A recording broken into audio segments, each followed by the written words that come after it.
All right, we're back for week 10 of the high school football season. See, Chris, I didn't even have to ask you this week about what week we were in. Chris, how was married life, sir? You made it? I made it. The wedding was perfect. I had a great honeymoon up in the mountains, feeling nice and recharged and ready to get back at it. So, yeah, it was a great week. All right, well, let's get back at it.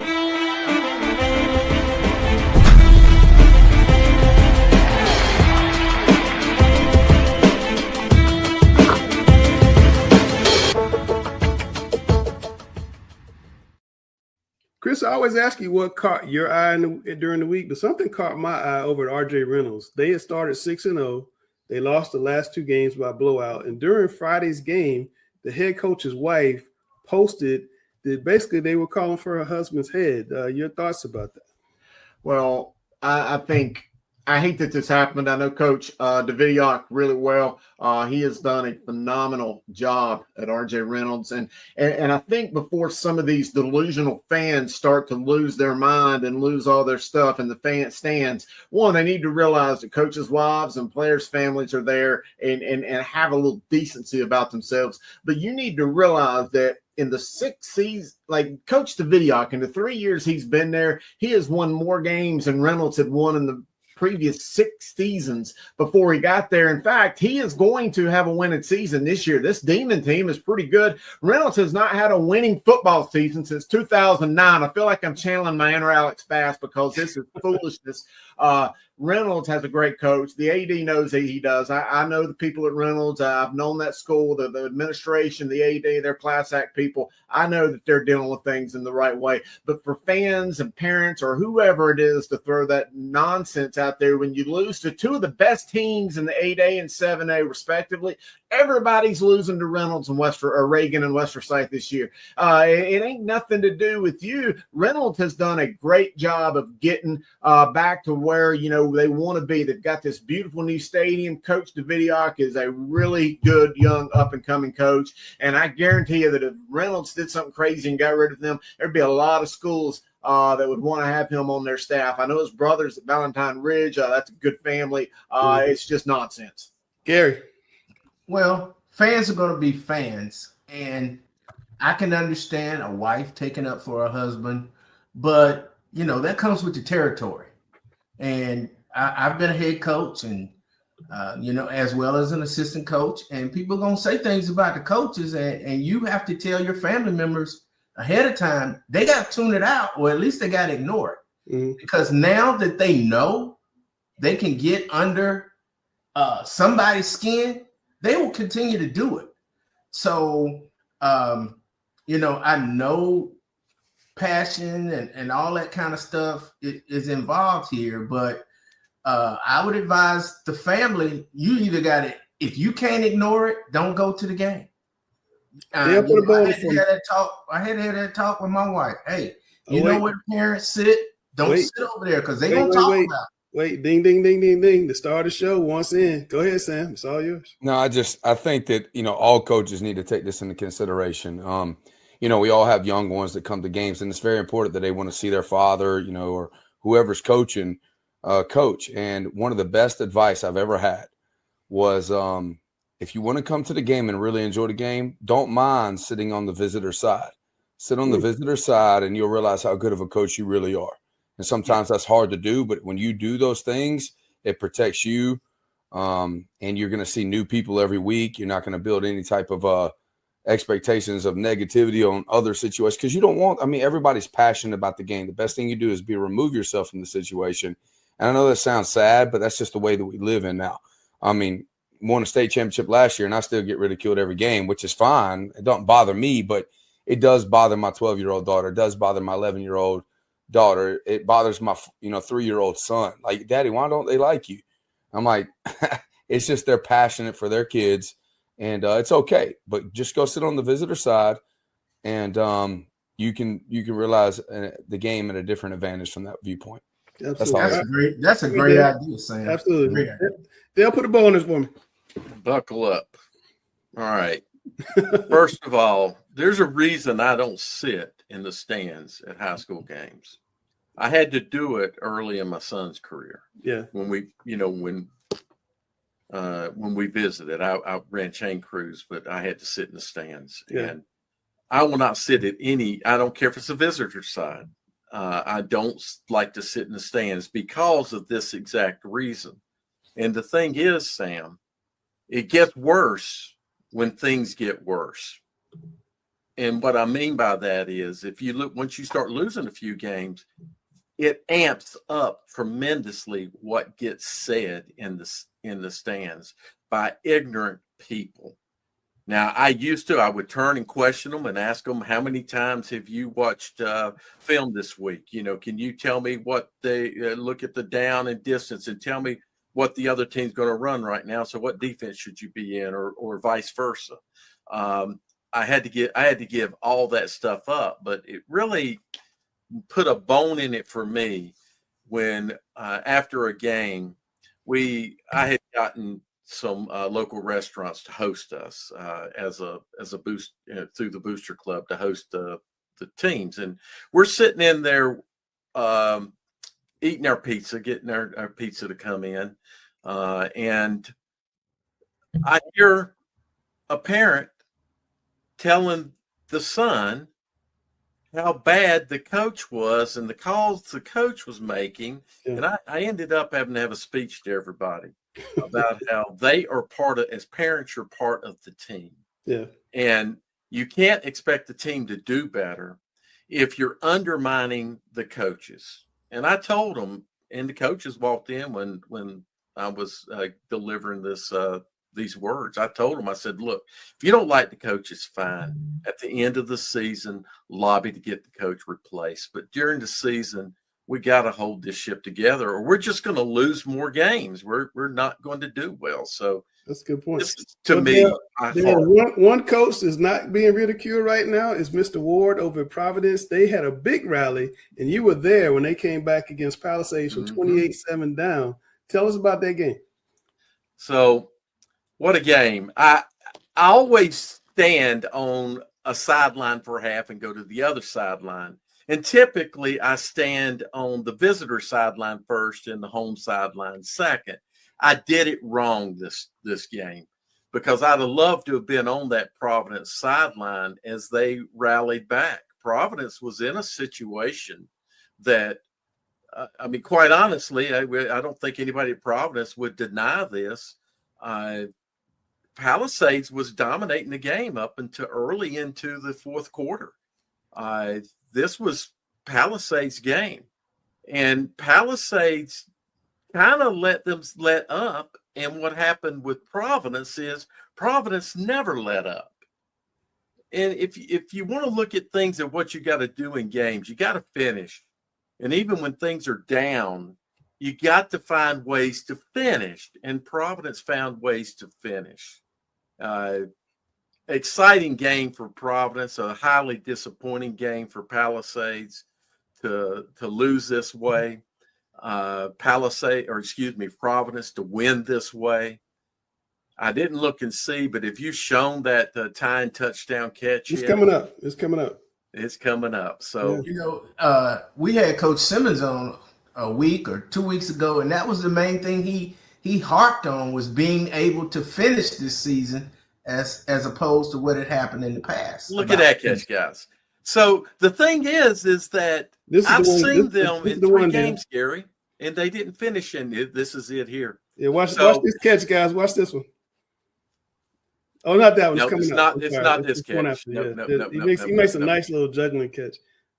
But we're going to bring in Sean Matthews, who caught 3 touchdown passes in the second half of that game. So I want to set this up after he makes this wonderful catch here, guys. Okay. You see the ball's on the 20-yard line.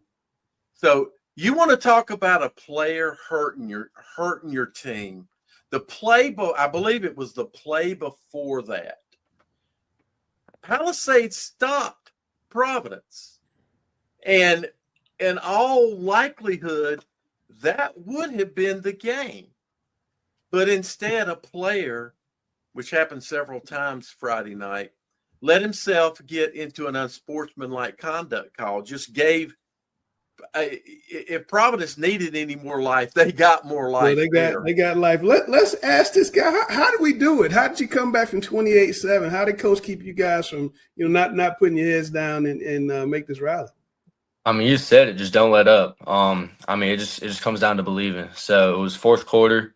We were down by 3, and or we were down by 3 touchdowns, and we were just like, 12 minutes to play. It's hard. I'm sorry. I said, well, 12 minutes to play. You're down by 3 touchdowns. Yeah, and actually, it was down to about 9 minutes. Yeah. Wasn't it? 8 something. Yeah, I when think you it was scored 9. the first. So I think it was right around 9. How did it happen? I mean, what did y'all say to each other? What did Coach say? How did it happen? Well, he was just talking to us. He was saying, I mean, the game's not over. I mean, the game's 48 minutes for a reason. It's 4 quarters. Palisades, I mean, it's a great team, but they stopped playing after the 3rd quarter, and that's when we took our advantage. So, when did you start sensing the tide was changing? Like, I know you scored like 1, it's 28-14. But when you start sensing that, man, we can really steal this thing. I think after that touchdown right there, I mean, I could just feel the energy from Palisades slowing down. And I was telling people on the sidelines, like, yo, we got enough time. We can still come back, and we just need everyone on board with that. I want to ask him a question here. So as a player, one of the things I've always told kids is once you fall out of the zone, you can't get yourself right back in like that. Would you agree? Exactly. Yeah. I mean, yeah, exactly how you said it. Like if you're down on yourself, or if you think the game's already over, the game's going to be over. So that's why I was trying to just tell everyone, like, y'all, game's not over. We got 9 minutes. We just need everyone to put in all the effort that they can, because it's a very important game for us.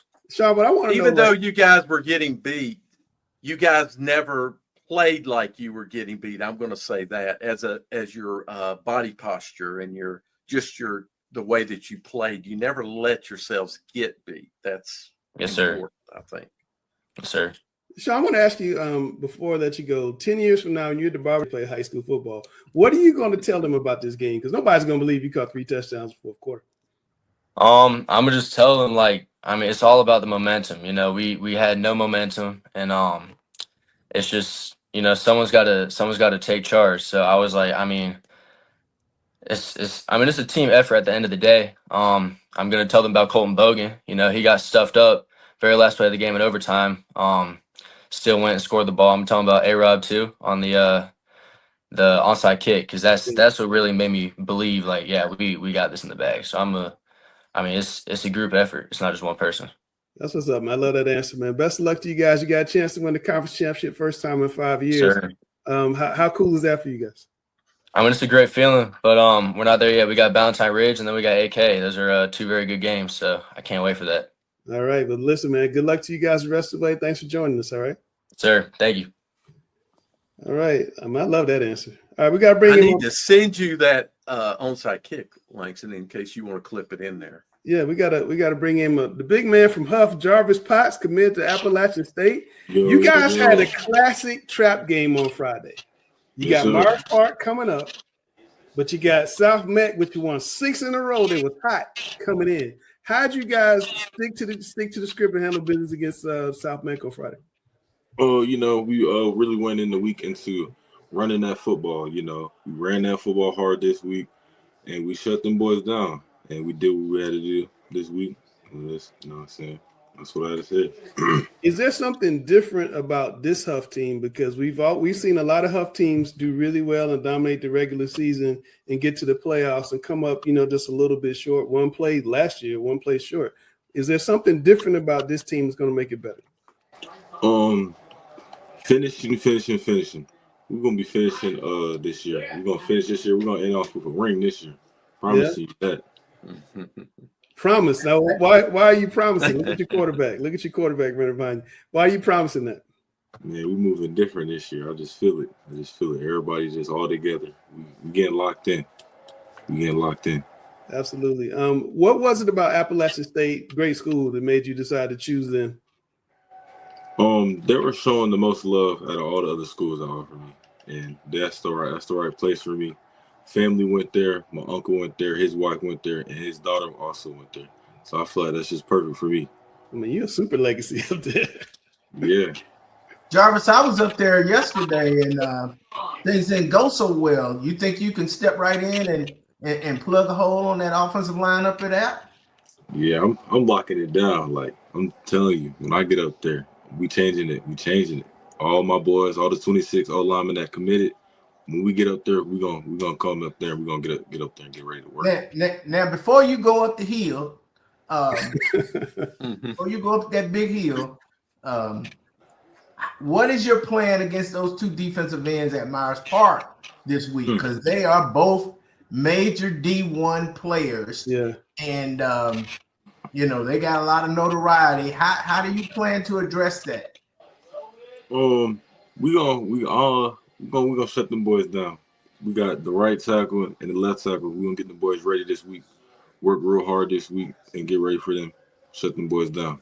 Man, I love it. That's what's up. Well, Jarvis, man, thanks for coming on. Best of luck to you the rest of the season. Hopefully we'll see you guys deep in the playoffs. Maybe we get a matchup with West Charlotte everybody wants to see later on this season. Yes, sir. All right, man. Take care, yourself. Mm-hmm. Big fella. I don't want to line up against that guy. All right. We got one more guy to bring in. I want to bring in Jared Curtis, the quarterback at RGK High School. Jared's having a great year, thrown for almost 1,400 yards, 13 touchdowns, run for 395 and 6 touchdowns. Jared, you guys are 2 wins away from a league title. We just had the Providence guy on. Yes, sir. That's Yeah. what you got to go through. Tell me Yeah. about what the feeling over at RGK being this close to a title.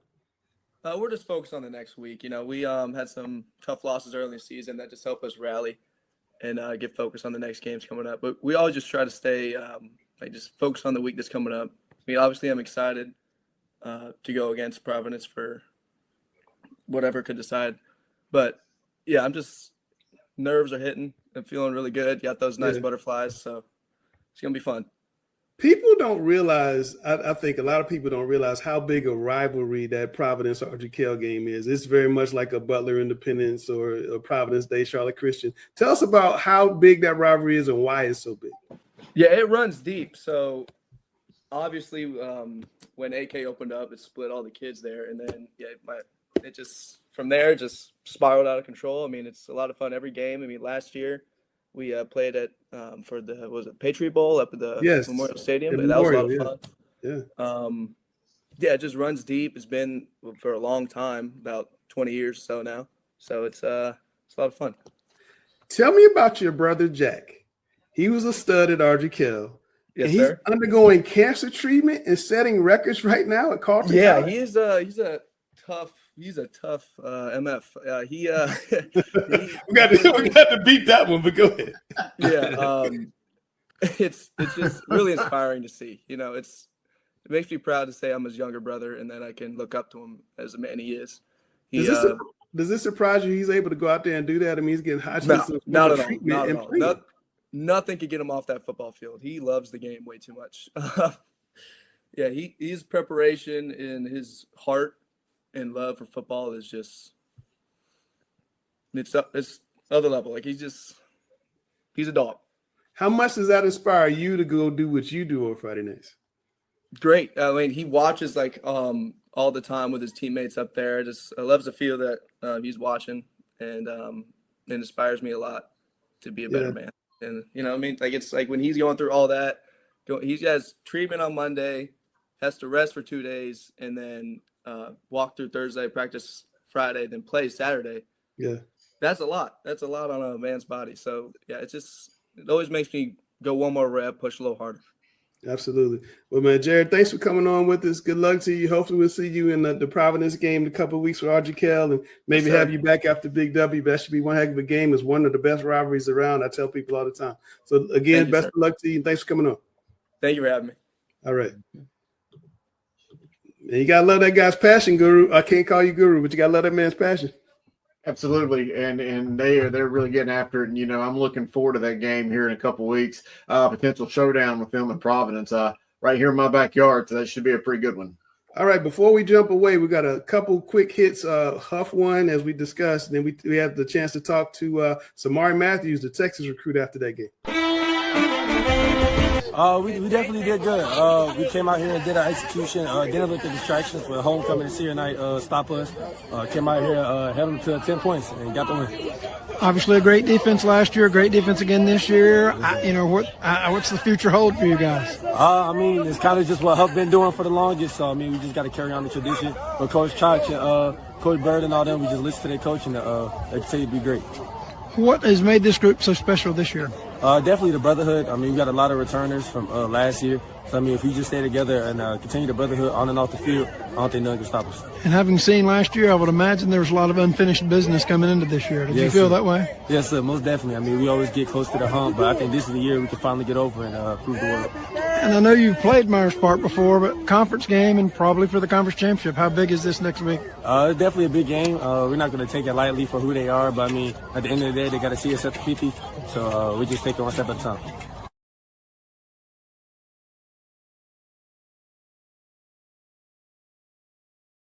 All right. And then also, you guys remember Weddington, right? There's a team up in Union County named Weddington. They lost to Myers Park, first time they lost at home in a gazillion years. And it's almost like nobody remembers Weddington anymore. Well, they won 7 in a row, Chris. I wouldn't want to play any component of the playoffs. Sam's lucky he don't have to play him. He's scared to death of the man. But he did talk to us after the game when they beat Porter Ridge. It was a really big game in Union County, but Weddington turned into a blowout. Just came in here, handled business, had great energy at practice this week.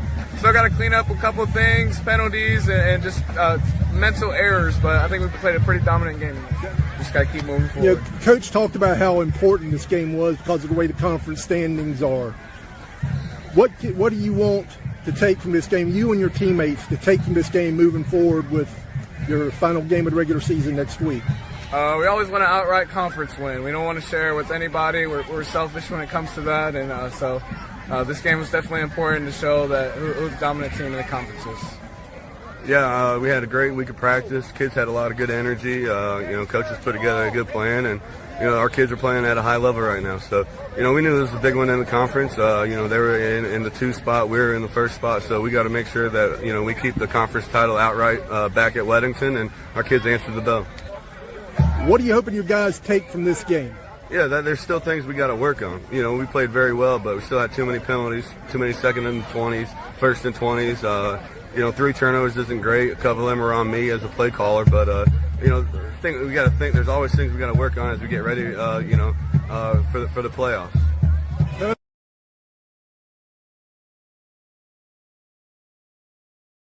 All right, Gary, Weddington, are they going to be a factor in the playoffs? Oh, definitely.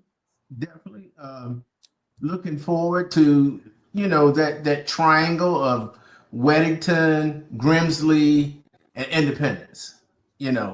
All 3 are probably saying, let the other 2 knock each other off before we get to them. Before we get to them. So that'll be interesting to see how the brackets are set up between Weddington, Grimsley, and Independence. I think those would probably be your leaders in the 7A, but I'll leave that up to Chris to figure out. Well, we're going to get into that in a little bit. We're going to take a quick break right here. We're going to be back after this message.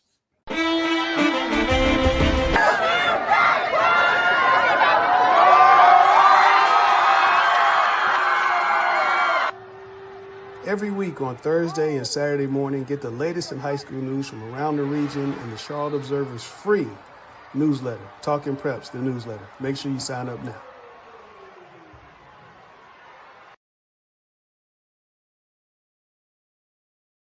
All right, we're back. It's time. Normally, this is the time we do Players of the Week, but Players of the Week has its own thing now. You catch it Mondays at 8. You can catch it on Twitter, on Instagram, on the CharlotteObserver.com. It's everywhere right now, so you can go and watch it. But the players we talked about are right there. Jacob Badgett, Providence Day, Jared Curtis, RG Kell, Caleb Farrell of Cleveland, Chris, Michaelis Hobgood, 384 and 8 tutties. That's crazy. That's incredible. You start putting yourself up there with those kind of numbers. I don't care what team you're on and what team you're playing. You still had to run for those yards and score those touchdowns, and that's a big-time performance. Yeah, and then we got Cade Keller with Tiger. Nobody's going to want to play with Tiger, and you get a chance to see what Tiger highlights on Tiger's field in that clip. Connor McGeehan of Cardinal Gibbons. Maddox McCree of Hickory had a huge win. The Hickory coach Joe Glass was on with Dale last Wednesday, and Dale and those were saying we're picking East Lincoln. He didn't even flinch. He must have known something, Dale.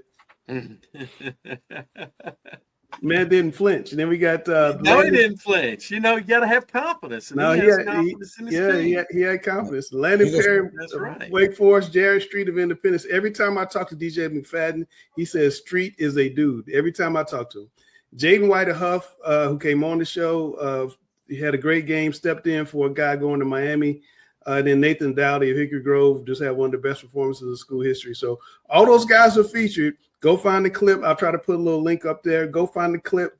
And if you want to be a player of the week, this is how you do it. You send a note to us on X or IG with your stats and your huddle link. We will verify the stats, but do that by Saturday at 6 p.m. And who knows, maybe Sam Griner and Brian Hales and Gary Richmond and Dale Ross will talk about you. Isn't that right, Coach? Coach S? I love talking about people. Maybe not. I didn't see a lot of enthusiasm right there. We were losing our enthusiasm. I did want to ask you guys about the new CMS policy. CMS has, both Sam's been involved in some of these games that they called high profile. Now they have a policy. It's going to extend to everything. All sports are going to be under this policy. And they can drop it in anytime they expect a large expected crowd, previous incidents of those facility, proximity to non-school events, which is kind of the reason why they moved the Halloween games the night before this year, or at the request of the school. So basically what they're going to do is limit ticket sales or no ticket sales at the gate. They may cap the number of tickets. They're going to have additional security, which is something you've been calling for, limited entry and exits, separate concession stands, and attendance limitations. Gary, I think you mentioned no students from non-competing schools should be allowed entry. I almost feel like they were watching what you guys were saying. Gary, what are your thoughts? My thoughts are, if there's some major roadway, let's say Harris Boulevard, I-77, 485. If there's an accident, they clean up the accident and they move on. Nothing changes, okay? You're going to have fights in high school. They have fights at college games. They have fights at pro games. Every single week. You can't live scared. And this whole policy has been a scared policy. Now, if you knew that you needed extra security at certain games, then that should have started back in August. Why are you waiting until October to do that? The last week of the season, every game is going to be a big game because they're rivalry games. Right. What are you going to do? You're going to send extra security to 11 football games? No. I mean, I'm glad they're letting us know what the policy is, but to me, they're living scared. You can't control what people are going to do. If they're going to fight, they're going to fight. Right. You should have had security at the high profile games to begin with. And if somebody fights, you lock them up, you let people know the policy. I don't see on the policy we're going to arrest people. That's what should be on this policy. We're going to arrest people the Greg Clemmer cause problems. Yeah. That's what they should have on there. Yeah. But at least everybody knows what the circumstances are now. But I still say you can live your life two ways. You can live to survive, or you can live to live. And I think this is live to survive. Sam always tells me he does not live his life scared. Sam, what are your thoughts here? Like Gary said, that I like to see the procedure that's out here. But what are you going to do so basically what you're saying is someone that's built their programs up to a high enough standard to make money for the school, you're going to get penalized for it. That's basically what I'm seeing on this end. So I think they need to add one more column to it and say, in the budget, this is what we're going to do. Anything that's considered a high-profile game, any of the home teams that are high-profile, this is what we're going to do. We're going to give you a percentage of money from another budget or whatever the case may be to help fund the program since you are high-profile, because you're costing those teams money. Right. You know what I'm saying? So I don't understand that aspect. I get it. Everybody's playing the safe card. We got to do this. I don't live life in fear. I fear God. I don't fear situations. And I don't know, never did things scared. And it just seems like we're always trying to, instead of fixing problems, we're just creating new problems. Tails. I mean, I think I applaud CMS for one for being transparent and putting that policy out there now. Because I know there's a lot of rumor, innuendo, people talking about, I think this is the policy or the policy may be that. So number one, the fact that they put that out there and said, okay, look, this is what we're doing. Now everybody knows. Now, a couple of weeks ago, we talked in here, pretty great length about unintended consequences. Yes. And again, with this happening, you're cutting the legs out of so many people's athletic departments, and so many other sports are going to be hurt by this. I just think of the revenue that's created, like when we have a home game, and I'm afraid in 2 weeks, we're going to have one of these situations where one of our biggest money makers for the year, we're not going to make very much money on that. And I just found out earlier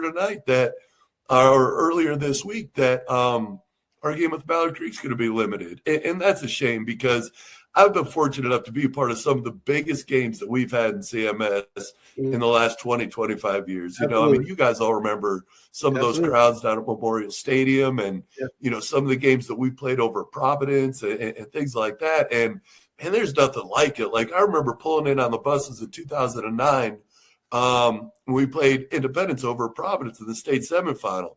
And there's just TV truck after TV truck after TV truck, like back there behind the visitors' bleachers. And this was big time, man. It was like going to a rock concert, and like we were the show, like we were part of the show. No, you were the show.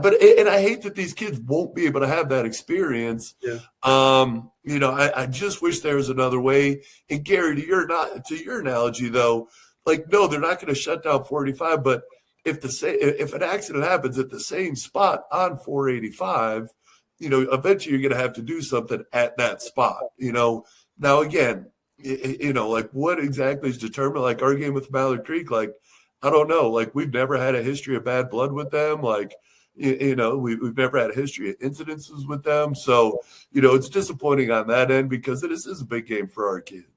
Yeah, CMS is going to announce these things on Monday. One of the unintended consequences, Chris, is that for the Independence game a couple weeks ago, fans didn't show up because they weren't sure about the tickets. And now, they ended up having to sell tickets at the gate. Your thoughts about this situation? Yeah, and you're right. The unintended consequences always seem to get you, just reacting for the sake of reacting. And sometimes you just don't know what's going to turn out. I talked to my wife about this because, we have a son that played at CMS. He's in college now, and kind of tried to get her take on it, because she's been going to games for forever in CMS, watching him throughout the years. And the biggest thing that she said that has to be communicated is just the ability for the parents to get the tickets before anything else is said and done. Every parent ought to have the opportunity to have the tickets to watch their son or daughter play, because she said that happened to us and we had not had a chance to see him play. She said she'd have been hot. She'd have been going to whatever had to be done to see that game. And, that's just the biggest thing, is to make sure that the parents get the opportunity to see them. Yeah, absolutely. All right, Dale, put the ball on it. Back clean up for me. Boy, there's going to be you might have to cut some stuff. So first of all, Coach Hales, I attended every one of the really, really big games. 21,000 at Memorial is what it was. We didn't have these kind of problems, but Langston, you asked, what do we think about the policy? And, I made the comment, and I'm going to make it right now. CMS, you're doing wrong. You're not handling this right. Let's look back at the very first game of the season that I attended that turned out to be one of your limited games, and that was the Palisades and Olympic game. What did we have happen there? We had an incident happen. You didn't eliminate the incident by limiting tickets. The only thing you did is limited revenue for the school. So is this transparent, as Coach Hales said? I don't think so, because all they say right now is high-profile games. And, what determines a high-profile game? The policy says we're not going to have sellouts. We're limiting tickets to 1/3 of the stadium capacity. Well, they hadn't said how many. They hadn't said how many they would have sell, but they did say they would be limited. 1,500. They actually did say, I thought, that they will cap sales, is what they said. They will cap sales, and they will not allow. And I thought But they didn't give a number. They could cap it at 3,000. They didn't give a number. Okay, I may be wrong there, but Yeah. they will not allow sellouts. Yeah. I don't think any of these are the right approaches. The approach is come to the stadium to the stadiums just like we always have. If you feel like a game has potential or some issues, put more security at that game. Pull it from the ticket sales if you have to, CMS. Let us know. Langston, this I in all my years of CMS, this has got to be the worst run situation we've ever seen. That Providence game that Coach Hales mentioned, another game at Independence, we knew beforehand what we as media had to do to be able to get into that get there game. very, very early. Get there very Well, early. yeah, and they were limiting those of us in media. Now, CMS is not telling us. The athletic department is CMS. You're not doing. Well, your they are. They job. did announce they're going to make the decision Monday afternoon, so we will know. And Hales just gave us a little bit. We will know on Mondays when those games are being. How are we going to know? Are they going to send out a press release? I'm assuming they're going to send out a press release. I will certainly send out a note to them to remind them. But Hales, final word, Hales. We got to move on. No, and you know, the fact that we're going to have to hire and bring in extra security, officials for these games, these high-profile games, who's paying for that? Is that coming out of ticket sales? Like Dale, you mentioned, take money out of ticket sales. Now you're costing us even more money. Like, why do we have to pay for that at the school level when we're already losing money based on the fact that we're not going to be able to let as many people in? Like, no, y'all pay for that. Like, this is y'all's solution. Y'all pay for that, and they may be. And so, whether or not I'm speaking out of school, I don't know. But no, like, I don't like that answer where, take the money out of ticket sales to pay for extra security. No, pay for that downtown for extra security. Don't charge my program for that. I hear you. I don't know the answer to that question. I guess we'll all get some answers moving forward. All right. Hundreds of dollars out of ticket sales to cover security versus thousands of dollars lost in ticket sales by not letting people in. That's why we're losing both of them. Sales. We're losing both of them. Yeah, you're losing culture of like people having great moments too. We're talking about small incidences compared to culture building. Why are we not letting the public decide? If somebody doesn't feel safe going to a game, then don't go. Well, they won't. I mean, ultimately, they will decide with their feet. Well, let them decide. All right, let's move on. The playoffs are approaching. We have the number one voice of North Carolina high school football. Nobody knows this stuff better than him. Chris, I'm going to put up the RPIs in each division. And, if you want me to scroll down, we can scroll down. If you want to see who's out and who's in, I'm just curious to get your thoughts about what you see here. Well, I'll go on the record and say I think the RPI is garbage, and I think using it is probably the most asinine thing our state does. With that being said, it is what it is, and we got to play with the rules that they put in place. And at least everybody knows the rules going into it. I've always said, reserve the last two spots for RPI. I don't ever want to see a situation like we had a couple years ago where Trask won 8 games and didn't go to the playoffs. Stuff like that's foolish. But looking at it right here, I mean, you got some really good football teams. And, I do like that the RPI rewards some teams that goes out and plays aggressive schedules. If you win all your games and play aggressively, then you know what, you should be rewarded. If you play the most aggressive schedule in the state and you still only won 1 or 2 games, you know what, you are what you are. You're a 2-win team. But looking at it right there, 1A, that's tough. It's hard to look at some of these 1A teams just because of the lack of them. I think we only got 21 teams eligible to play, or maybe 23 teams now in 1A playing football. I think you've got 2 or 3 really good teams in 1A, and everybody else just scratching for some space. So the first round of the 1A playoffs might be kind of rough. Ooh, yeah, I hate to say that. I don't ever want to downplay anything in high school football. I try to come off as positive as I can be, but the first couple of weeks of 1A is going to be kind of tough. All right, let's look at 2A. 2A, 2A, it's the Tarboro Invitational in the East, and I think it's going to be the Corvian Invitational in the West.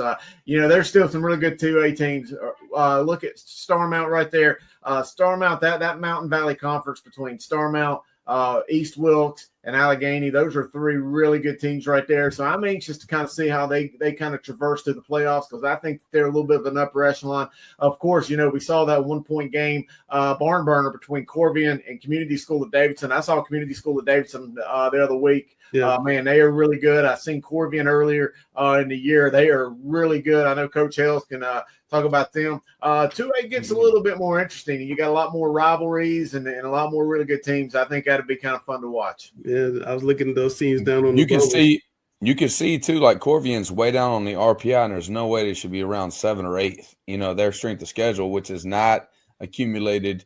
There's no human element, obviously, but there. Yeah, that's my favorite word. That's my favorite word, Sam. Human element. I'm not surprised Corvian's going to be in the mix, Chris, of what you're saying, because we saw them early in the year.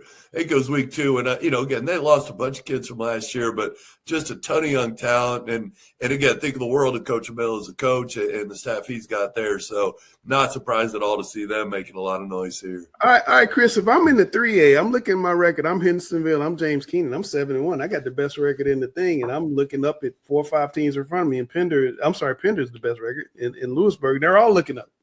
If you go by my power rankings that I put together every week, Mount Airy and Eastern Randolph are like 10th and 11th. Wow. Lewisburg, in my opinion, is about the 20th best team in 3A. North Stanley's down there. Pender's probably around 8 or 9. Hendersonville, Mountain Heritage, they are definitely upper echelon in the West. And you got some other teams on there. West Davidson, I see them right there. Shelby coming in at 18. Look at 18. Yeah, Shelby is still at 5-3 today, probably a top 4 team in the West. I know there's some really good teams in the West. Walkertown, I think, is legit. East Rutherford is really, really good. But again, I think this is some of the flaws of that RPI system. Dale, you being really quiet. I know you don't like this computer system. Well, it's not a computer system. So it's just a straight weak algorithm. That's it. It's not a computer system. I love it. Weak algorithm. Algorithm. All right, good. Yeah, if it were power rankings, it'd be a little bit different. Yeah. No, it's not. Agreed. It's not power at all.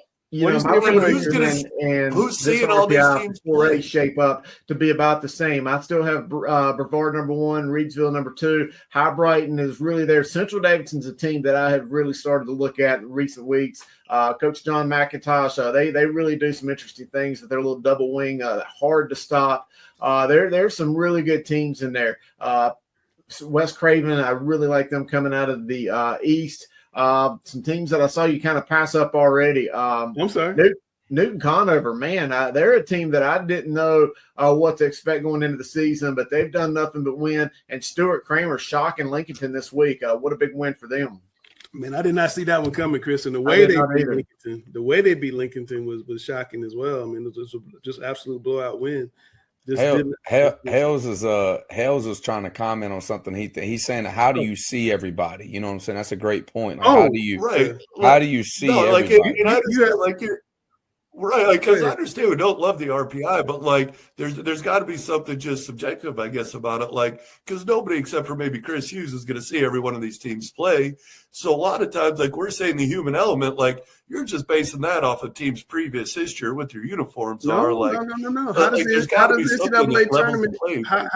NCAA tournament do their thing? They have a committee, and people on the committee see teams all over the place. So you get the Chris Hughes of the East, the Chris Hughes of the West, and get it all together. No, but you get multiple people that have seen multiple. And what's the NCAA tournament doing now? They're talking to expand what are they going to expand the NCAA tournament now to 70-some teams?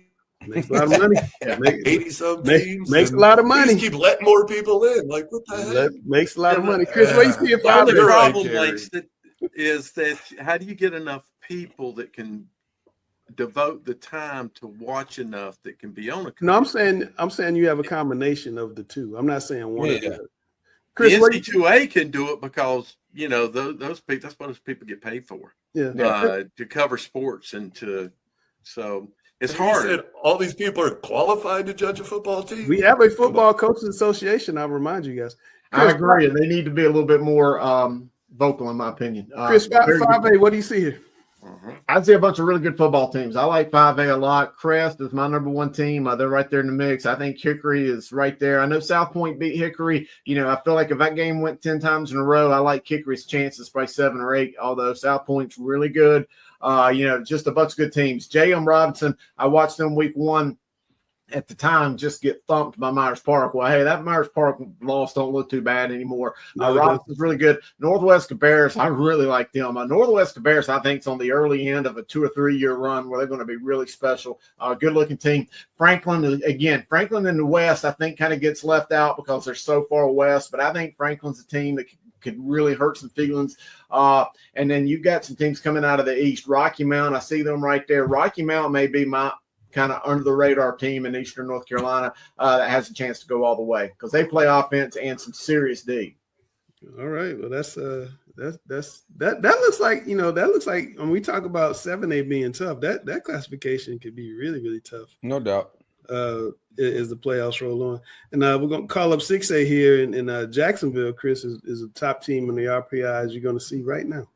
Yeah, Jacksonville only playing a 9-game schedule, so I don't know how that affects the RPI or if it even really will. But I like the Cardinals. They're as old school as it gets, 3 yards in a cloud of dust, but they're very few 3-yard plays, by the way. But, they've got that grinded out mentality. Coach Bo Williams, he comes from a legendary lineage of coaching, and with Chip Williams, his brother Bubba Williams. So, some good football in Eastern North Carolina.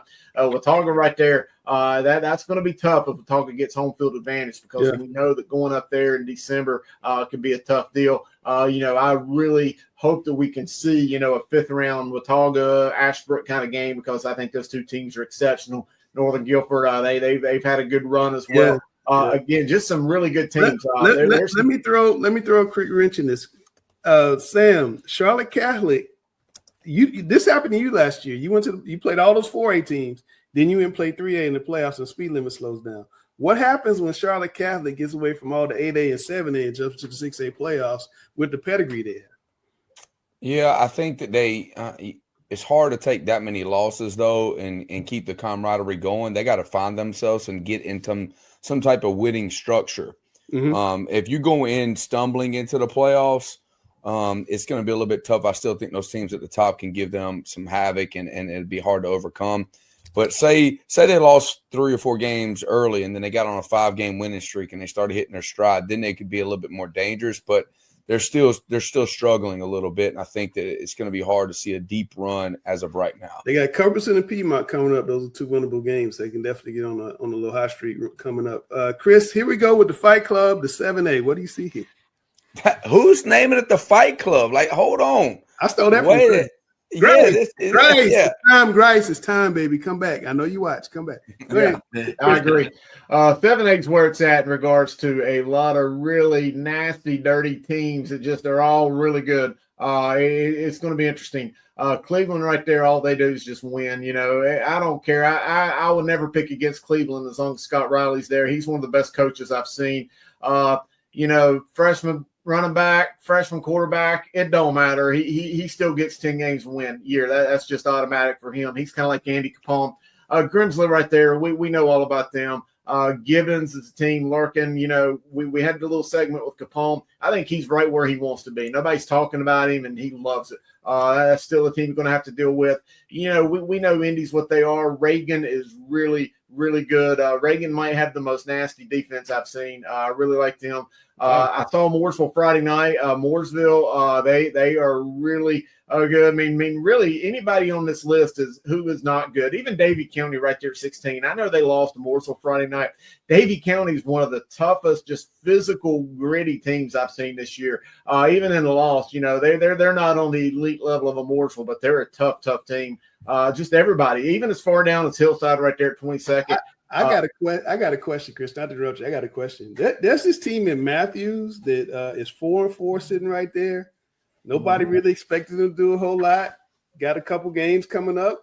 Maybe get to the playoffs on a win streak. What do you think about that, Hills? Oh, I'm excited about it. You know, I mean, you look at our opponent's winning percentage there. We've been playing good team after good team. I mean, you got Olympic battling for a conference championship, Corvian sitting at 7-1, Providence battling for a conference championship, Irmo, Providence Day, West Charlotte. I mean, we've been battling, and it's been forcing our kids to grow up in a hurry, and that's speeding up our learning curve. That's speeding up our improvement. And I think we're going to be excited once the playoffs get here. But, you know, again, take care of these next 2 weeks. But like we've been saying, man, we've been in the playoffs now. You know, we've been in the playoffs for a couple of weeks already. So, and we knew that. We talked about back, you know, this summer, you know, at our conference media day that, like, our playoffs start, like, last week in September. So, like, we're playing great team after great team. Is this the hardest you've ever coached? Is this the hardest you've ever coached since you've been head coach this year? I think that might be fair to say. It's just been, you know, because I've just, you know, trying to break a lot of bad habits that were picked up in the last year, and you know, at the same time, get familiar with kids, and kids get familiar with me, and you know, show them who I am and things like that. So I've coached differently this year than I have in the past. So you might be able to say I've coached a little bit harder. Hey, Brian, have you had to coach your coaches this year? No, not really. That was one of the big things. Like, once I decided I was going to be back this year, honestly, I only texted like 2 or 3 of them, and there's 10 of my guys who were practice the next day. So they're ready to come back. And that was a big deal for me because I wasn't going to have time to teach the way that I do things or the way that we always done things at Butler. Like, again, like our entire coaching staff, with the exception of me and Mark Sanders, either played at Butler or had a son play at Butler. So they know the deal already going in. So that's been really important. Chris, what do you want to point out in 7? All right. Since this is the Get Off My Lawn episode of Talking Press, I want to get on soapbox for 1 second. This is totally off the mark, but it's just something that needs to be said. I have been thinking this for really a year or two. Scroll down there about mid-pack. I'll tell you when to stop. Keep on going right there. Let's stop. Okay. Number 26, Southern School of Energy and Sustainability. Just use Southern Durham. I mean, good golly. Northwest Halifax, Southeast School of whatever. People use a media name of Southern Durham, Southeast Halifax, Northeast Halifax, Richmond down in South Carolina. They do the same thing. And since I'm on my soapbox, here's another one. If you've got a team social media account like Butler Bulldogs, and the coach retires and a new coach takes over, hand over the password. Oh, gosh, thank you. Great point. Great point. Account. Gosh, darn it. Man, sometimes I'm tagging the accounts to like 10 years old. This is insane. Sorry, we'll get back to programming. We'll talk about AA. Hey, that's pretty good. Obviously, you know, you got Sam's West Charlotte team down there at 6. There's no way they're the 6th best team in 8A. I'll go on record as saying that. Huff right there, they're probably, you know, they are what they are. Huff is really good. I really want to get a chance to see them and Sam go head-to-head late in December. I don't know if we'll be able to see that or not. You know, you never know how the ball bounces in playoff football. Hargard right there, I've seen them. I mean, there's some really good teams. This Millbrook team, you know, I think coming into the season, everybody thought it was going to be Rollsville and everybody else in the East. Coach Lamore Marshall, that Millbrook team, they are really good, playing some really good football. There's a lot of really good teams. And you know, hard to say. I still think it's about an 8-team. I think there's about 8 or 9 teams who you can seriously consider state championship quality, just because, you know, you got to look at the way the playoff, kind of the brackets shape out and the way the ball bounces. And, you know, Sam will agree with me. Playoff football in December is different than playing football in September, because you got to run that ball, and you've got to be able to move teams from point A to point B against their will, and doing so in September is different than doing it in the playoffs. Sam, when you get a home game, we better get a bye, dadgummit. I want the top 4 teams in the West and the top 4 teams in the East get a bye, and that's all I need right now. Just give us a little bye. I mean, it just shows you how you know, this is not totally all the way correct. And that's all speaking on Corvian. Corvian's only loss is to Butler, who can compete in 7A in championship form. Okay, they can win games, and Corvian was sitting at like 8. That's what I'm saying. There's no way they're the 8th best team. They're in the top 3 easily. And so I was like, that's what's. But what I'm saying about that, you know, when I'm saying like that human element and things like that, like you're saying, hey, this is a Butler team. we're a 4-4 Butler team, and we're 4-4 because we're young. We're 4-4 because we're learning our way. You can't say, well, their losses to Butler. Butler's a great program. Like, this isn't, the Riley Ferguson, Christian LeMay Butler teams right now. So, like, that's what I'm saying. Like, you're not going to have somebody that sees all these teams play and can fairly rate them based on that. So I think, that RPI has to matter. Yeah, but I think a power ranking. One second. Hold on, go ahead. All right, so check this out. So there should be something that goes into a 2A team playing a 7A team. It's not just loss and win record. That's what I'm saying. If they had that extra element of strength of schedule based on what level they're playing those games, and those things somehow to calculate. I like the RPI. I just think it needs one more other element. I don't know if it's human element. I'm just saying that. Just we have a coach association. It needs power rankings, so you can get an actual power ranking of a team. So, Coach Hales, your Butler team, for example, your power ranking will be determined by who you played, who they played, and it's more than just a Isn't win. That what the RPI record. is? No, win-loss record. RPI is nothing but wins and losses. That's it. Just wins and losses. It doesn't matter. Wins and losses matter. They do. What? They do. No wins doubt. And losses matter. But it's better. But like it's best to just go play. Like so. If I could get everybody on the schedule next year, all my non-conference games. If I can just go to South Carolina, I can go to Georgia. I can go to go play a 1A team, a 2A team, a 3A team who's going to win every game except us. Yeah. Okay, now all of a sudden they end up going 9-1, and you can beat them by 40, 50 points, or you can go against a team that might have 3 losses, like Cardinal Gibbons or something like that, are so much more difficult.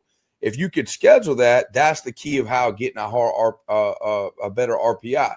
But that doesn't necessarily get your team prepared, is what I'm saying. Like, there's got to be some type of element of strength of schedule. Like, you going to play Irmo's going to compete for a state championship on the other side.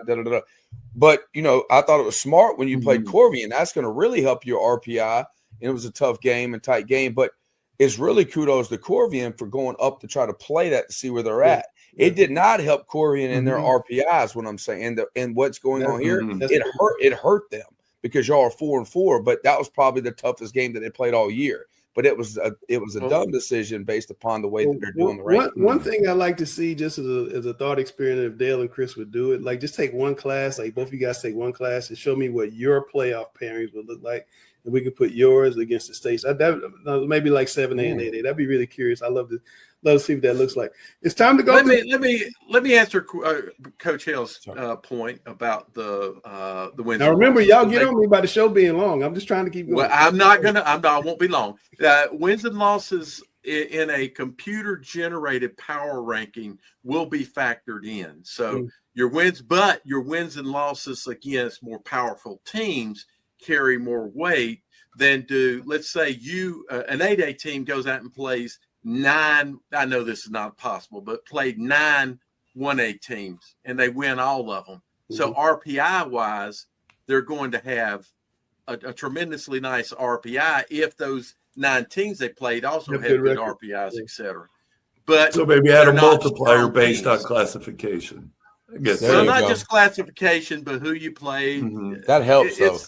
I just don't like the human element part of it because people are nuts, and like who do you trust enough that watches all these teams and say, oh yeah, they know what they're talking about? Well, do you have enough of those kind of people? Can I get Chris and Dale to do 7A and 8A when the playoff brackets come out? Can we do that? Oh, certainly. Sure. All right, that'd be cool. I hate math. I already got my first question. It's time to talk about some actual games. We're gonna go to the guru in this corner.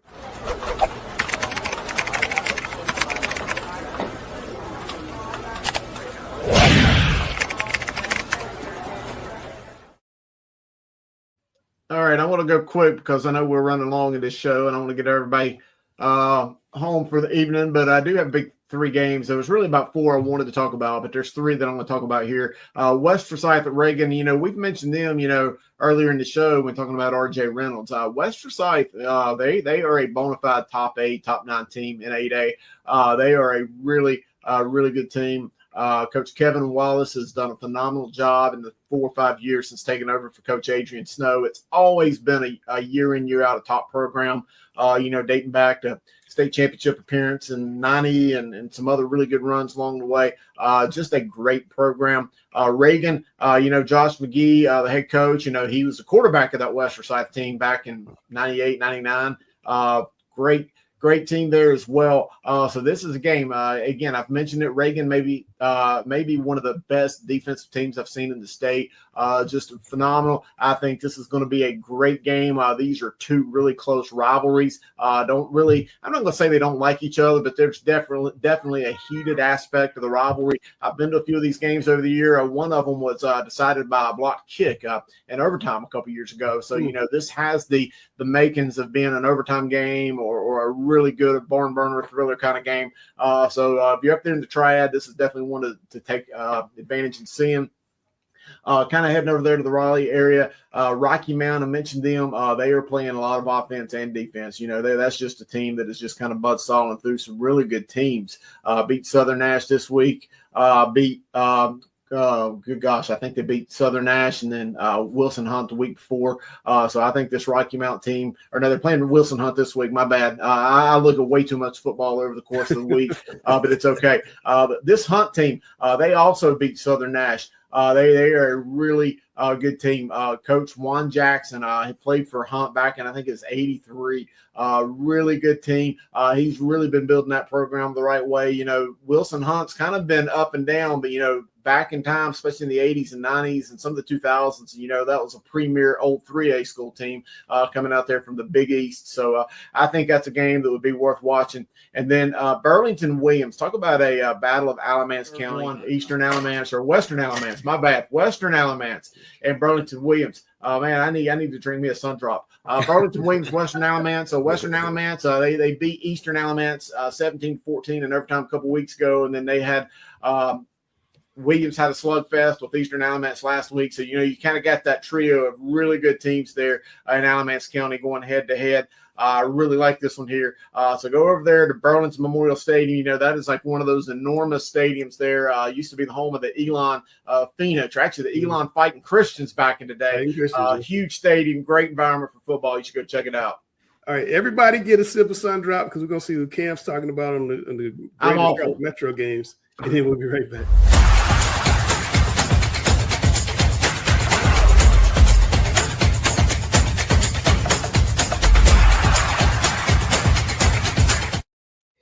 All right, I'm back for another edition of Cam's Big Three area games of the week.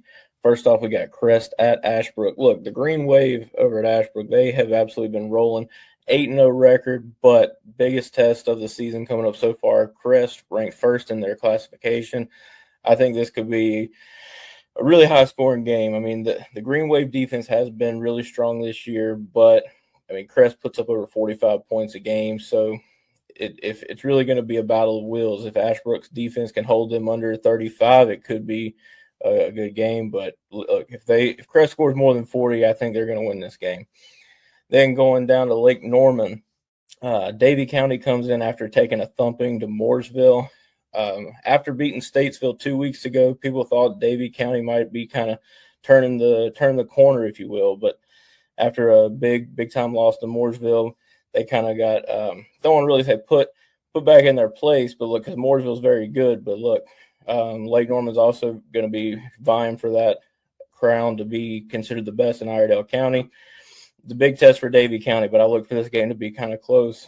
I tend to give the edge to Lake Norman, but look, Davie County's 5-3. They can beat teams and they can play with whoever is in front of them.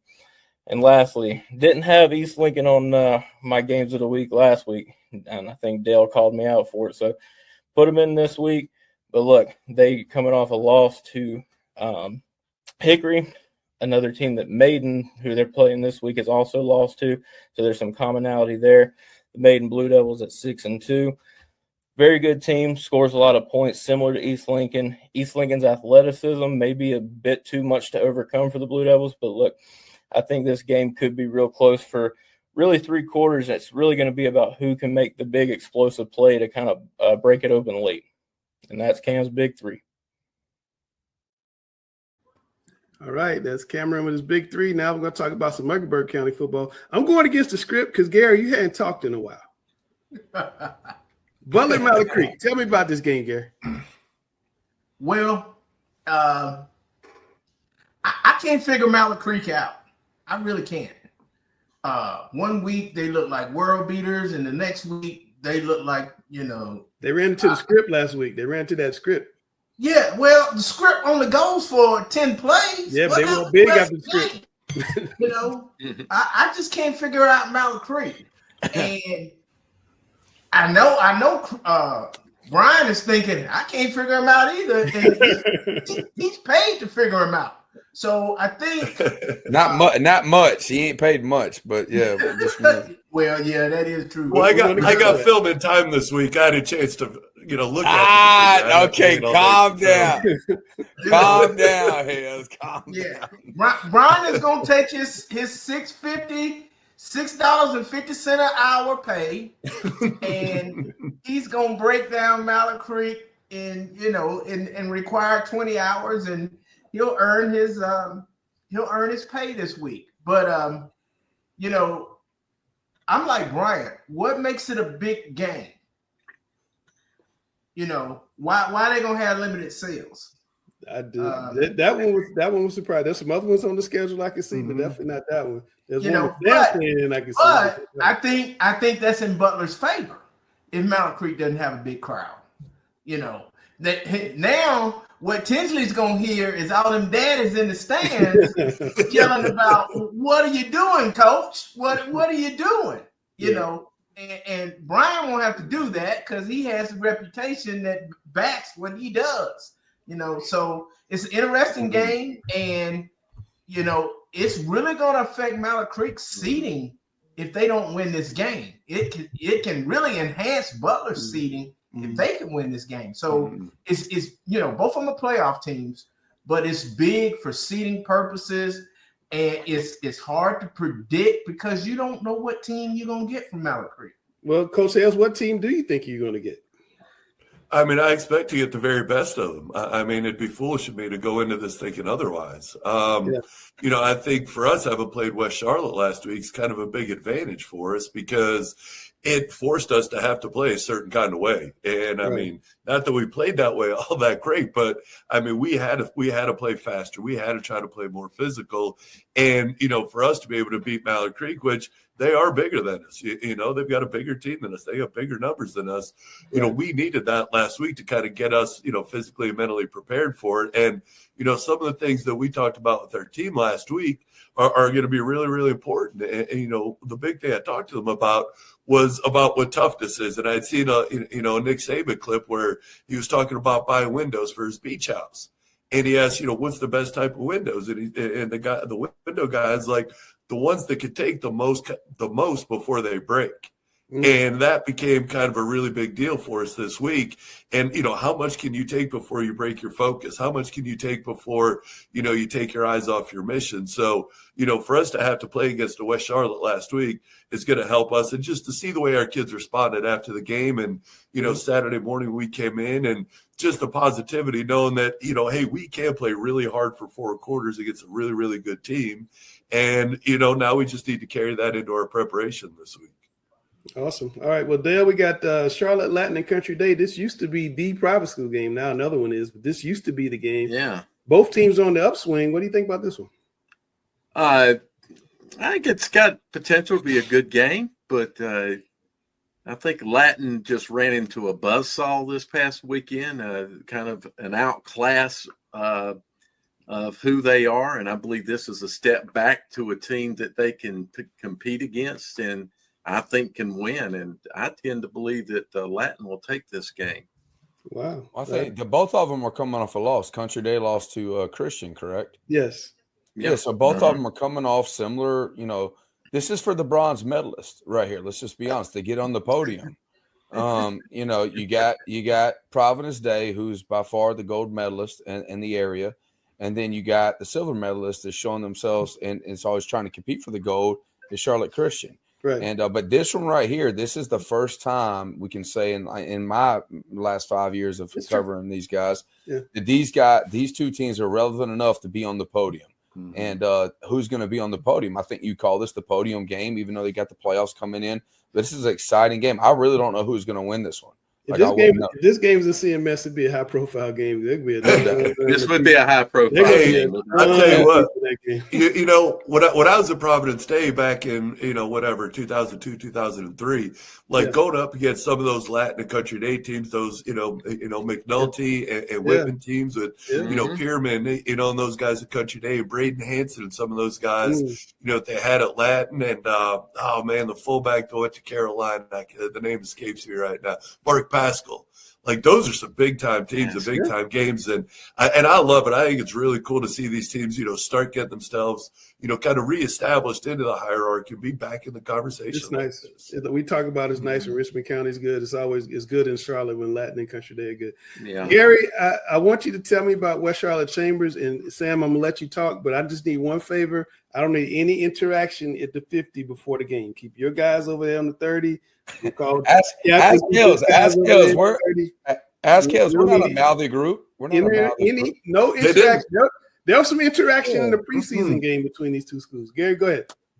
Well, West Charlotte doesn't have to holler. They know who they are. Chambers may have to holler to disguise who they are, which is not a very good football team right now. And so I don't think this one's going to be close. If Chambers needs to holler, they need to get it out early because they won't have anything to holler about at the end of the game, because I don't think it's going to be close. Sam, is this a trap game for you? Every game can be a trap game if you approach it that way. To be honest with you, like we have ambitions to try to win another state championship, and to do that, this game has to go into the factor of that we take care of business of what we're supposed to do, and we have to get better at certain elements of the game. We are not cleaned up at certain spots, and I want to make sure that we're moving in the direction that when we do get to the playoffs, we don't have that game where we're crying to go home, but at the end we're tears of joy. You want to be 13-2 and not 14-1.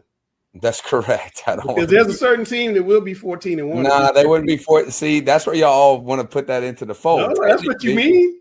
No, it's not, because that means they'd be in the state championship game. We want to beat them. What you mean that 14-1?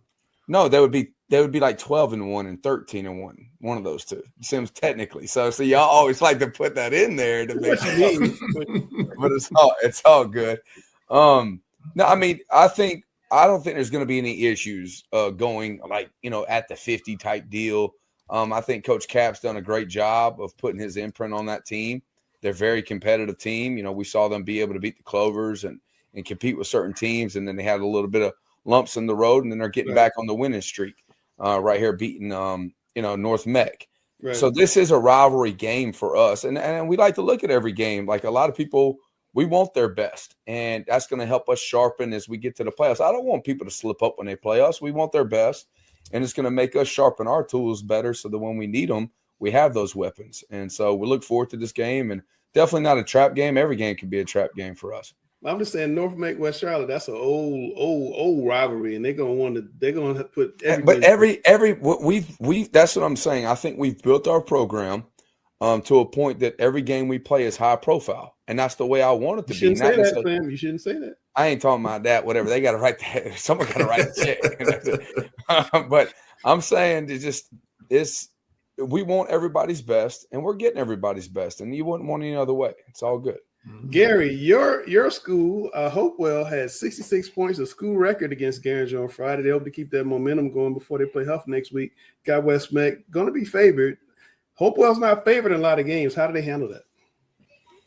Well, I hope they handle it as a program that is learning how to win and how to move on from, Friday night to Monday afternoon. Hey, Friday night is over with. Let's start preparing, Monday like it's our last chance to make a playoff run. Right. So I would hope they show some maturity. I'll see a lot of them tomorrow, and they'll be asking me, hey, did you see us Friday night? And I'm going to be honest. I'm like, no, I'm not watching you play Garinger. I want to see how you play against a Huff, against a North Mech, against somebody who you don't match up with as well. So, and West Mech, they're looking to get on the board, so they're looking at Hopewell like this might be our last chance to get a win. Yeah. So they're gonna get the best from West Mac. Yeah, Dale, West Mac, your school, been outscored 291-46, 0-8, hadn't won a game. What are they trying to get done this week and next week as they finish out their season? Boy, as a program, you got to find ways to find victories. Especially when they're not coming on the field. And quite honestly, I believe this will be a game that Hopewell's win. They're favored, and honestly, I hope they do win. I'm a Brandon Sneed fan, but Langston, you just got to find ways to keep kids interested in the program. The biggest problem I think a coach probably faces with that kind of a situation is the kids don't stay focused in playing the game. While they're in the game, they're more prone to injury. So right. That's true. You got to find a way as a program. You got to keep the kids focused, find ways to find victories.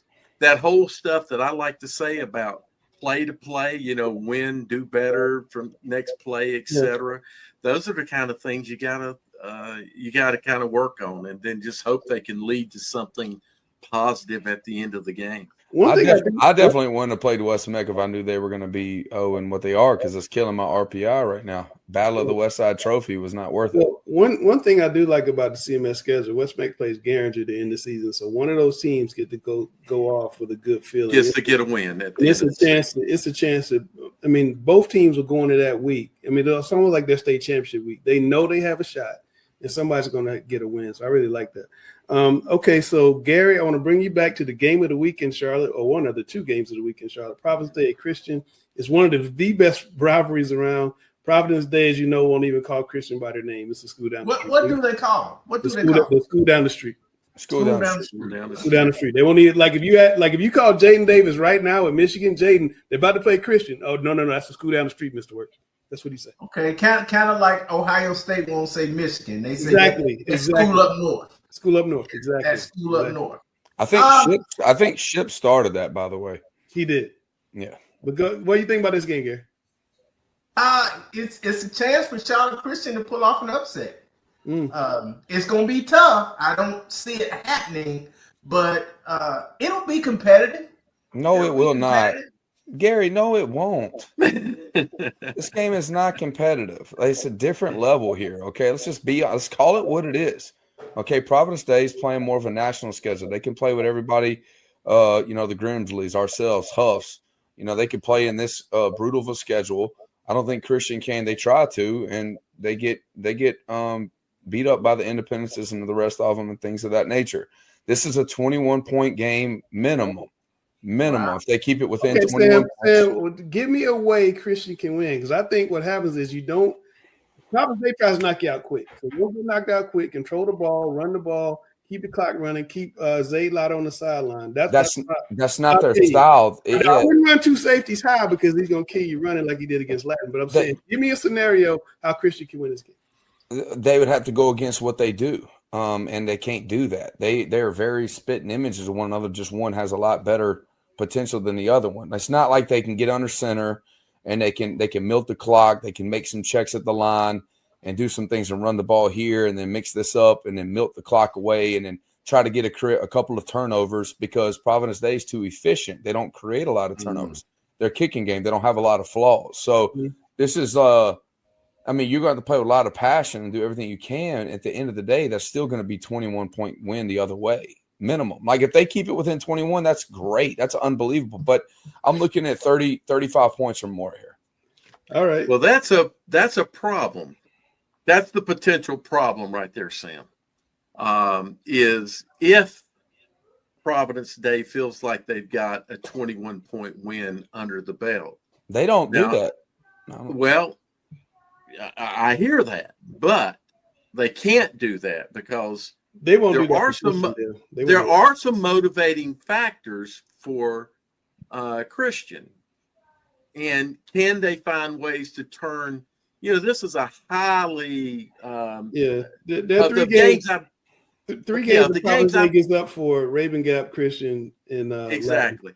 In the games I've been to, in rival games I've been to, Yeah. this one competes on a level Well, with the Richmond Scotland. It's as far one of as the best 5 in North Carolina. I tell anybody. exactly. When's the last time Scotland County beat Richmond County? But can they channel? So we're talking about this game. I'm just trying to give you where this game sits. So can they find ways to channel that? And Providence, every time I've been, I haven't been to the game in several years now, but the last time I went, it was a heavy Providence up front. And, talking with Greer before the game and his honest, his honest talk to me, he said, his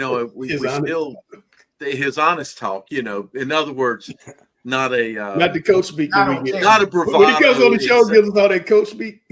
Exactly. How does he actually feel about it? Yeah. His concern is always that, they are a rival. And sometimes teams get up to play their rivals. So I agree with you, Sam. Providence State's a huge favorite. Okay, what do you guys want to bet? Lunch on this? How many points you need? I'm not No, betting. we're not talking about high school betting on this show. We're not doing that. My pick is Providence Day. No. Hells, tell me about the other game of the week. Huff and Morris Park. Huff got a bunch of seeds going to college. Tell me about this game. Yeah, Huff's got to be locked in. Like even earlier in this week we talked to our players of the week, and we're talking about state championships and this and that. Like, and Myers Park, if you look back the last season, they're about a 500 football team.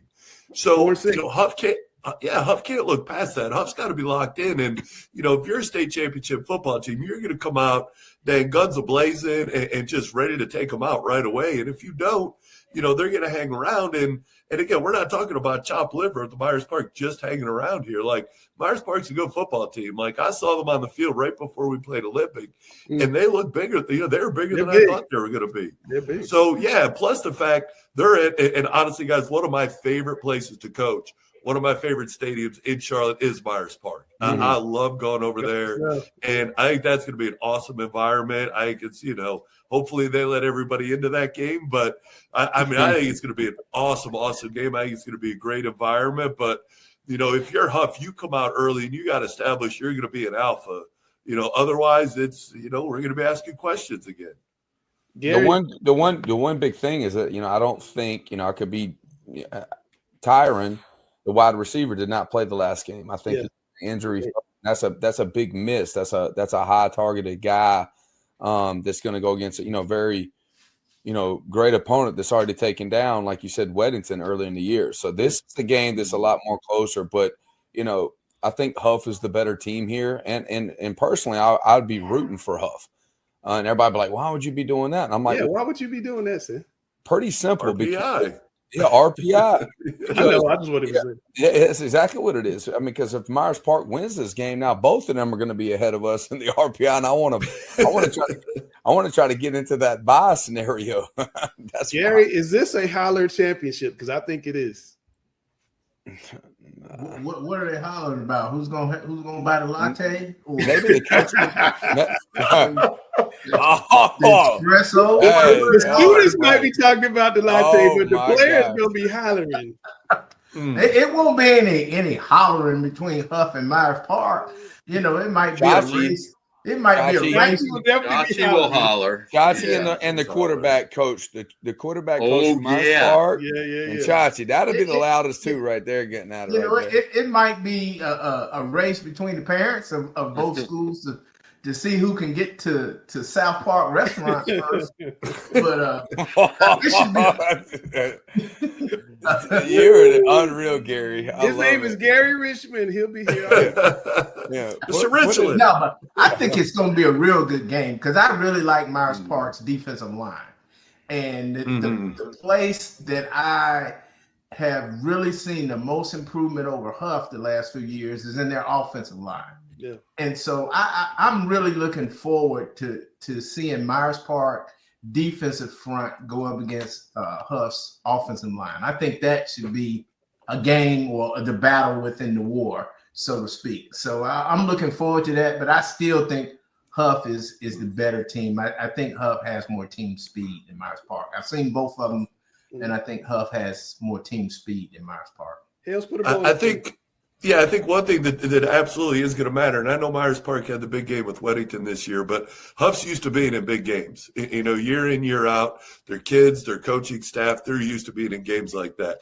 This version of Myers Park, like this, the Chadwick Myers Park, with Coach James and these guys, this is kind of a new environment for them. Yeah. So, how do they respond to being in a big game like this? What's their preparation going to be like? Do they try to, kind of reinvent the wheel, or do they stick with, what got them there? So I think that's going to be a real interesting thing is how much does this Myers Park coaching staff, mature and grow with their football team also? It's going to be one heck of a Question. game. Go ahead. Mm-hmm. Why do y'all think this game would be targeted as a high-profile game? After all, this is Myers Park. Just because it's two good teams. That's why I'm looking. It's Myers at it. Park. You're not getting what I'm asking. You really think they'll limit ticket sales at Myers Park? We'll see. If they don't, then they're not following the protocol. They've done it in basketball, so we'll see. But look, at Myers Park. At Myers Park, they did it in basketball. Yeah, I don't think this game will be targeted. I hope none of them are targeted. I just hope they decide the game is high profile, just put in extra security and let everybody come in. So Gary talking about the lattes and all. That's why it won't be targeted. All right, it's time for my favorite part of the show before y'all get me in a whole lot of trouble. We're gonna take a break. We'll be back with Coach versus Coach. Hi, I'm Scott Fowler, sports columnist at the Charlotte Observer. I have been here 31 years, but you know what I never have had before here? A newsletter. I've got one now. It's free. I'd love you to sign up for it and get my take. Every single time I have a column, you'll see it first. Panthers, Hornets, college sports, high school sports, whatever controversies going on. Sign up for my free newsletter, and you will be able to get my column every single time earlier than anyone else.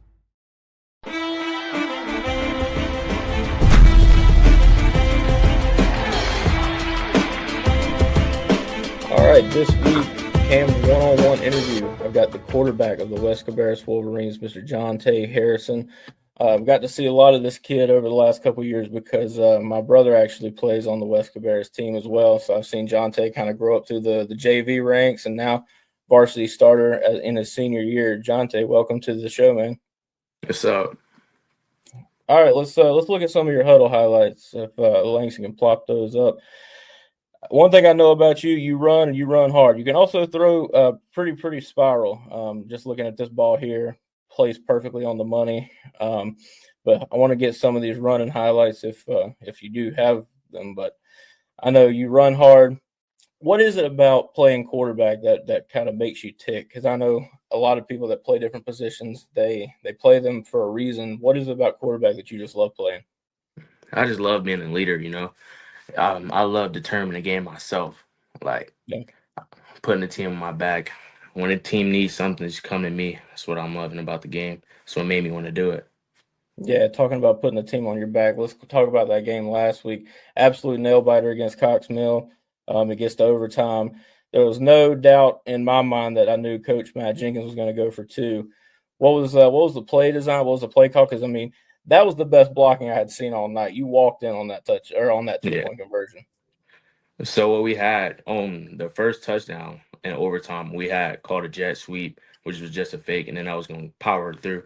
So we had power coming with that jet sweep. So we ran that, we scored, and then we came back, and coach was like, we're going for two. So I had to talk with the guys up front. I was like, everybody just do their job, and we're going to win this game through me. So we came back, we put on the left hash, we flipped the play, ran the same play, and then I just got in untouched. Yeah, man. Talk about what it's like playing for Coach Jenkins. Look, I've known Jenkins a long time, covered him when he was at Huff and now obviously at West Cabarrus. So what's it like playing for Coach Jenkins, and how is he maybe different than some of your prior coaches? Coach Jenkins is an amazing guy, you know. He comes in, he has that hammer down mentality, you know. He's like, just play every play without regret. You know, he's amazing, honestly. Not to push his horn or anything, but he came in February. He told us what we were going to do and what we we're going to do, and we're doing it now. We're competing for that league title. Yeah, for sure. Let's kind of get into the season a little bit. Bumpy start, obviously 0-3. You're playing really good teams. Obviously, Northwest Cabarrus and JM, really good schools, as well as Lake Norman. But then you rattled off 3 in a row. Obviously, Berry, Hickory Ridge, Harding. The 3-point, I'm sure that was a gut-wrenching loss to Olympic, but then obviously the win over Cox Mill.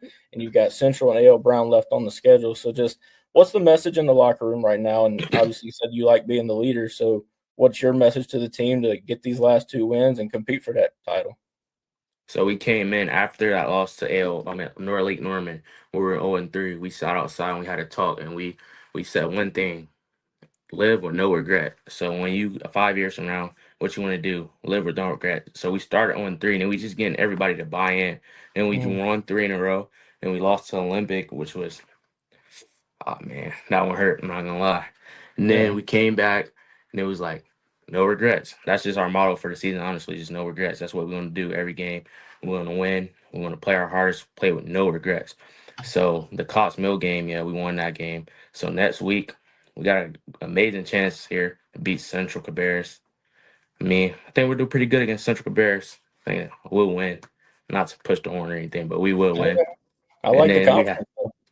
And then we have A.L. Brown, which will be a pretty good game, our senior night, last game of the season. Just cinematic right there. We have a chance to get the most wins in school history. So that's what we're aiming for right now. And then we got the conference championship. If Olympic drops one, then we'll be ready there, take that first place spot.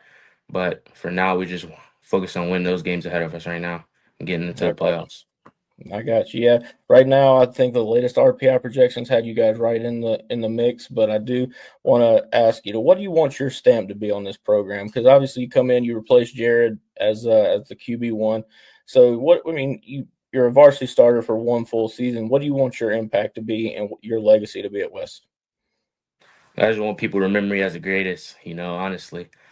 It's not that far. I have pretty much every record in the program right now. Yeah. Just need that single season passing yard record, but everything else I already have. So just remember me as the greatest. I feel that, man. Well, appreciate you coming on and joining us. Best of luck the rest of this season. I'm sure I'll be out there on senior night. My little brothers want me to walk out on the field with them, so I'll be at that game for sure. But best of luck the rest of the way, man. All right. Thanks for having me. Yes, sir. All right, man. That's part of the show. Let's lock the door. Welcome to another edition of Thunderdown.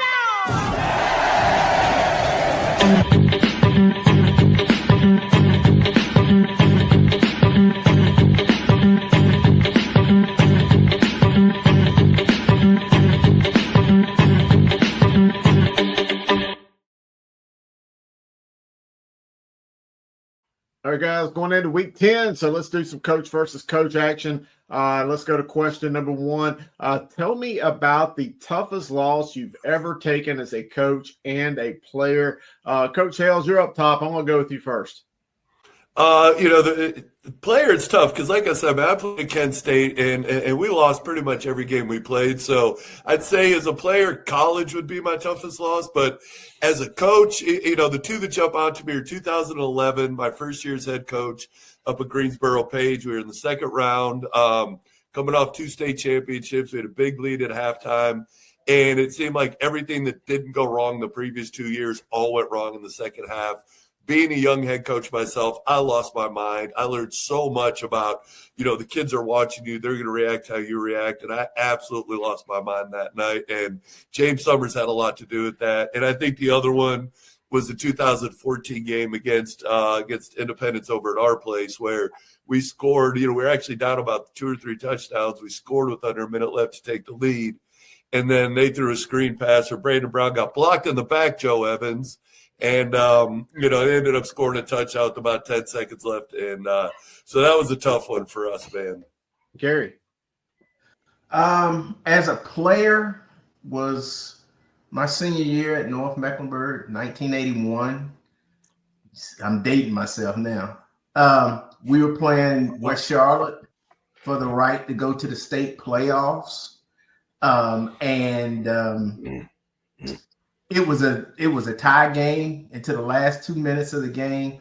Our long snapper snapped the ball over the punter's head, and West Charlotte fell on it, and they won the game, and they got to go to the playoffs, and that was the end of my playing career. So that was the toughest game for me as a player.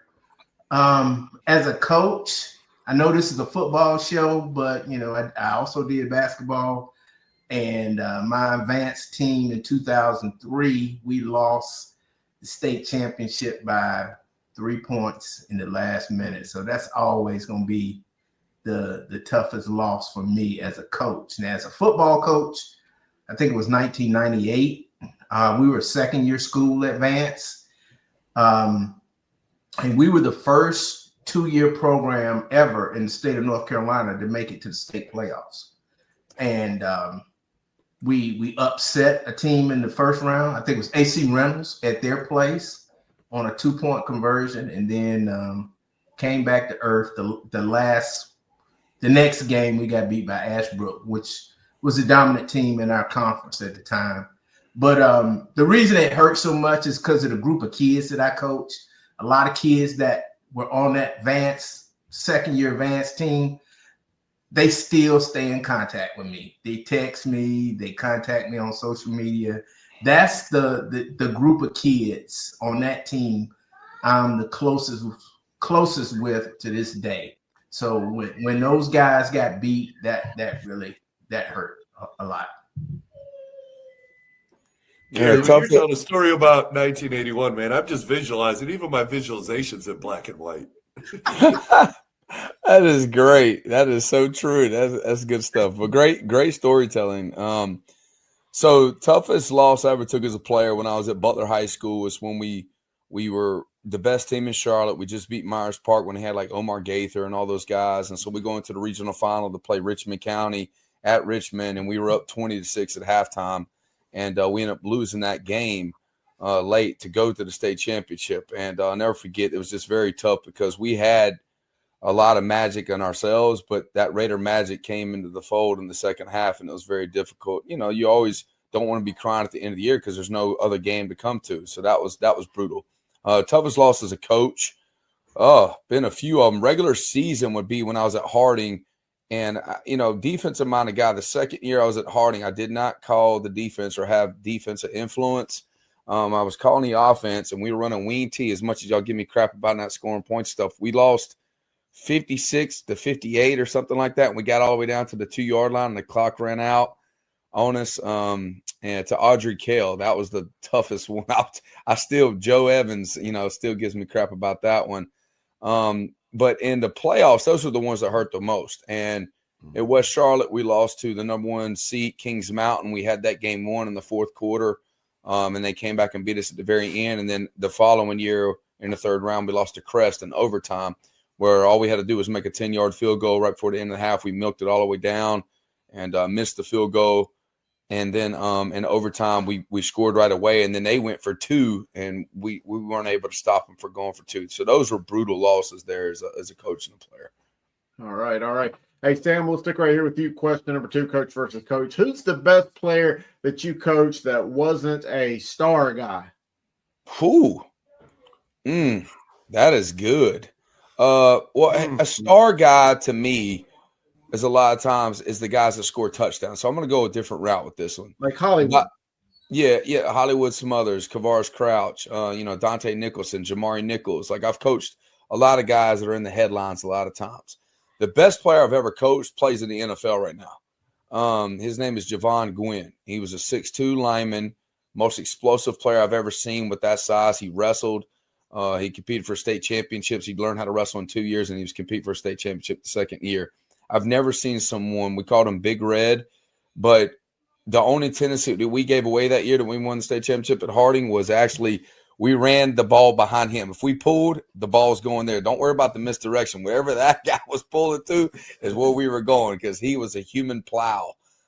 He was a machine, and I would say he's not a big star guy because you didn't hear that much about him because he's playing offensive line. You only hear those guys a lot of times when they're doing something wrong. And but kudos to him. Best player I've ever coached still to date is Javon Gwynn. Yeah, man, that's an awesome question. Like, I'm going to kind of go the Sam route here. I'm going to talk about an offensive lineman. Actually, I'm going to talk about two offensive linemen because they go hand in hand.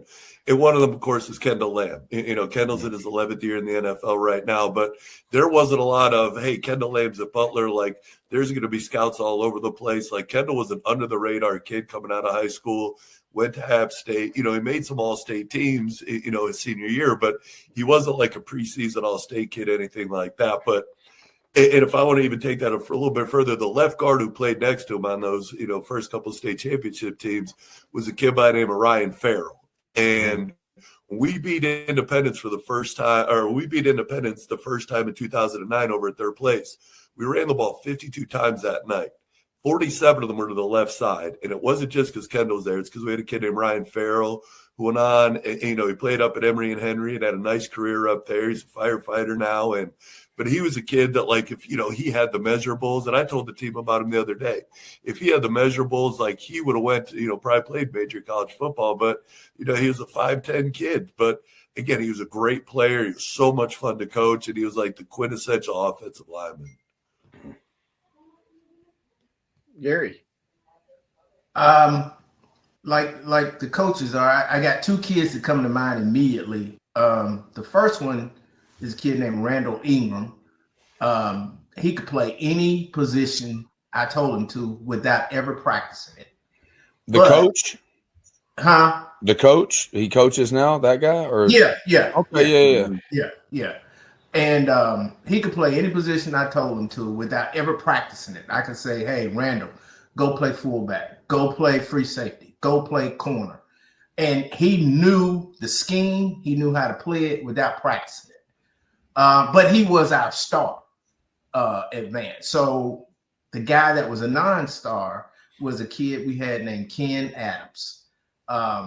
Ken came to us from Garinger. The first year that Vance was open, he was one of the kids that came, when they break off schools to form one school. And so you recruited him. I got you. No, I didn't. From Garinger? No, I didn't recruit him. But anyway, he could play any position as well. He was our backup quarterback. He could play slot receiver. He could play wide receiver. He could play corner. He could play free safety. And he didn't get any credit for it. He didn't go play college football. He wasn't fast. He wasn't big. But he could play any skill position on offense and defense and excel at it. And so this guy's name is Kenny Adams. And he was on that team I talked about earlier that was the first Vance team to ever make it to the playoffs. And by the way, that team got named the Charlotte Touchdown Club Team of the Year that year. How about that? All right, guys, third question. CMS told the Observer that it's looking to address concerns around pay. You all wore shirts on Friday. How are you feeling, and what is next? Who wants this one first, Gary? Well, since I'm not getting paid, but I did get the first set of shirts. But anyway, I think it's a way of reminding the public that these guys just want to be treated fairly. I thought it was a good way to just let the public know what's going on. I'm happy that CMS has agreed to meet with them, and they understand the plight, and they're going to get a raise. I promise you, they're going to get a raise. How much and how their pay is going to be structured in the future is what has to be determined next. But I'm almost 100% sure that next year all CMS coaches will get a raise. Coach, I don't think people downtown are opposed to paying them more money. It's how much more are they going to be able to pay them? But they're going to get a raise.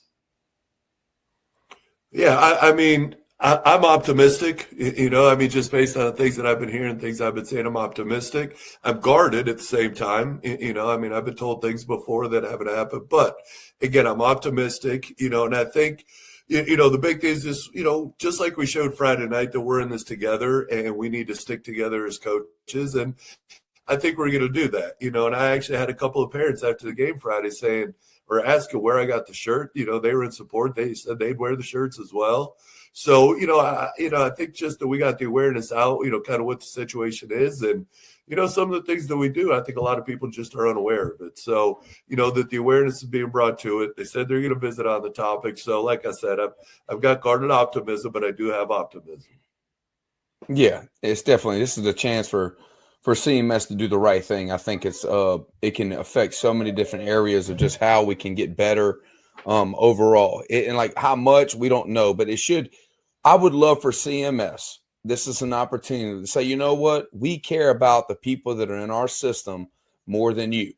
And we're going to make them the best there is in the state. Now, we're not going to be able to compete with Georgia and probably start parts of South Carolina, but let's be the best in North Carolina. You guys want to set the standard. We don't want to fall behind by somebody else or be even with somebody else.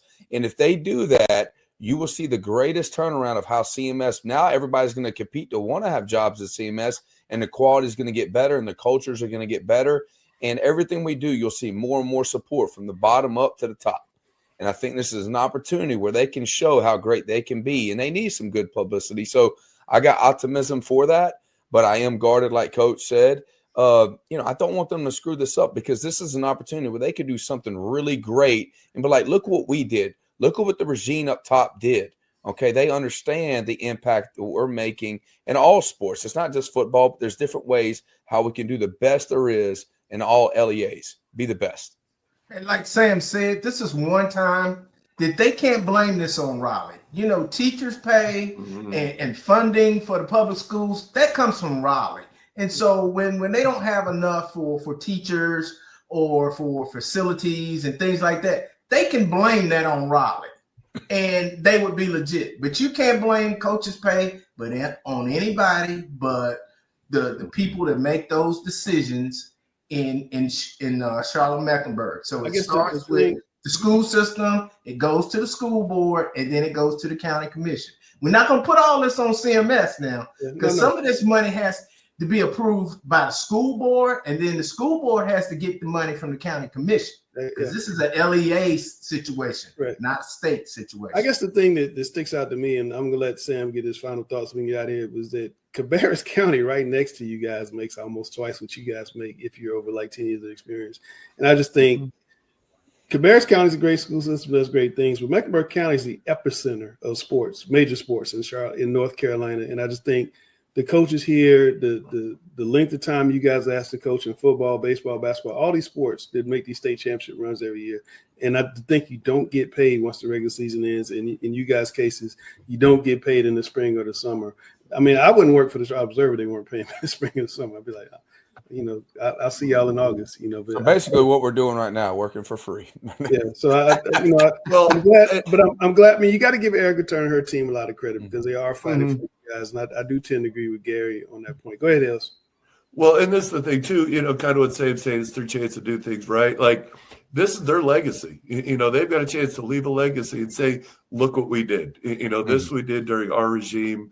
And again, I understand there's levels to this. You have to go through the county and things like that. But to say that we went out, we fought for our coaches, and we appreciate our coaches, we respect our coaches, that could be a lasting mark. That's somebody that we could talk about, and reflect upon years down the road. And to Sam's point, that'll make a lot of people want to come to CMS and be teachers and coaches moving forward. But Sam, we're heavy. We got to get out of here. Final thoughts. Yeah, just a shout out to the Butler alumni. It was my 25th high school reunion yesterday, and they all showed up to the game. I was coaching on the other side, but that Butler aura was pretty special. They all waited to the end of the game and come to hang out and take pictures. And I just want to shout out, like, there's something, Hales mentioned the other day that, there's a lot of people that came from the regime of Butler, and they're coaching in different places. And that's a testament of the culture that they built from the ground up, from the Newsom to the Hales, and they had a little slip up and then back to Hales. And Shuford began all that, but it's all been, if you have that culture in place, it spreads. It's like it fertilized all the CMS in a great way. And that's another thing. Go back to be able to make your legacy, like Hale said. Let's do the right thing so we can have more schools like Butler did. Absolutely. Well, look, guys, great show today. We got Dale Ross in Talking Press Overtime on Wednesday. We got the post-game show on Friday. The playoffs are right around the corner. We're about to get into the good times of Talking Preps, and Sam's got to go into his booth and try to help pick Mr. Football, and you can't talk about your guy when you do that. And, why, if he's up for it, he can't be that gummit. we're gonna have some semifinalists in a couple of weeks. But anyway, that's Sam Griner, the two-time state championship coach of West Charlotte. Dale Ross, the historian. Gary Richmond, the former Charlotte Mecklenburg Schools coach in football and basketball. There's the three-time state championship coach, Brian Hales of Butler High School. The guy, I don't know what it is, Hales, but I'm telling you, every time I look at our numbers, it's crazy since you've been back. And then we got that's why you pay me. Then we got the number one voice. We got the number one voice. Pay the talent. Pay the talent. The number one voice high school football, Chris Hughes. I'm Langston, and we are done talking. We got negotiation year coming up.